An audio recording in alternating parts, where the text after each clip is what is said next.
So hello, আজ আমি রান্না করব রুই মাছের ঝোল। প্রথমে রুই মাছটাকে লবণ হলুদ দিয়ে মাখিয়ে নিলাম।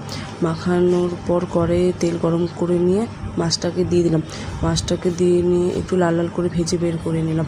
বের করে নেওয়ার পর ওই কড়াইয়ে তেলের মধ্যে আলু দিয়ে দিলাম। আলু দিয়ে 1 মিনিট ভাজার পর লঙ্কা আর টমেটো দিয়ে দিলাম। টমেটো দিয়ে নিয়ে নাড়াচাড়া করলাম। দেখলাম বেশ একটু লাল লাল হয়ে এসছে। লাল লাল হওয়ার পর তারপরে মশলা দিয়ে দিলাম। মশলা দিয়ে একটু ভালো করে কষালাম। একটু সময় নিয়ে কষাতে হবে। কষাতে দেখছি তেলটা ছেড়ে এসেছে আর আমার মশলাটা কষা হয়ে গেছে। মশলাটা কষানোর পর জল দিয়ে দিলাম। জল দিয়ে একটু ফুটে উঠলো।